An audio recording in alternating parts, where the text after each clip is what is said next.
Well, Secretary Orly, it seems that the government is dialing back on its earlier position to immediately cancel or terminate the VFA. Now they're asking the DOJ to look into the implications of possible cancellation. What do you think? Was it a premature move on the part of the president to make this announcement?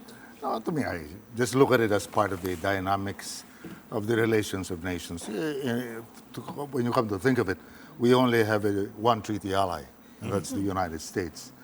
The important thing to do is to look at it from a strategic perspective. You know, one of the things that we have not done really well is to define our core interests.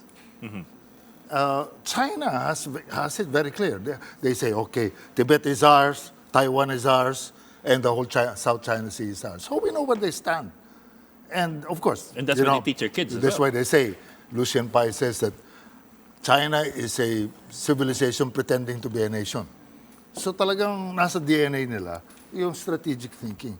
Sa atin, we get lost into, sa akin, I don't pay so much attention to this. This is all part of saber rattling, complaining, etc.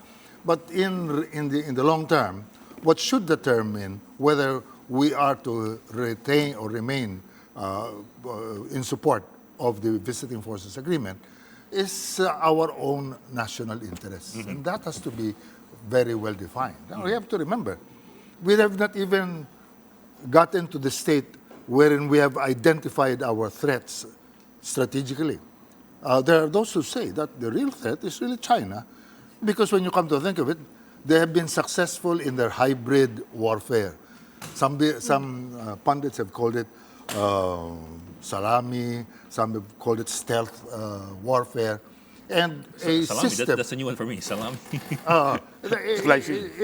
It's something when you come to think of it, that they've been able to move and raise their presence without really getting up to the brink, and without Graduated violence. movements. It's been graduated.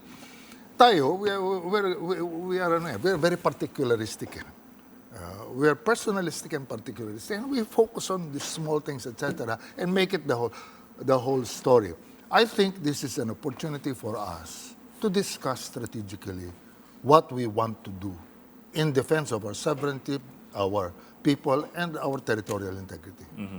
But you think it's time to review the VFA, considering everything that you said? Considering all of these things, these reviews are part and parcel of, because things change. Our interests change.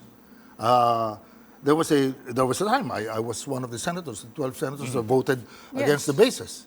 And yet, when I became Secretary of National Defense, it was my responsibility to make sure that we get the votes for the Visiting Forces The Agreement. VFA. And I even brought, Yes. we invited Secretary Cohen, and I remember I conducted we had a dinner, which was actually a hearing, and we started at 7 o'clock in the evening, and we ended at 11 o'clock. And he told me after it, he was telling me, he's been a senator before.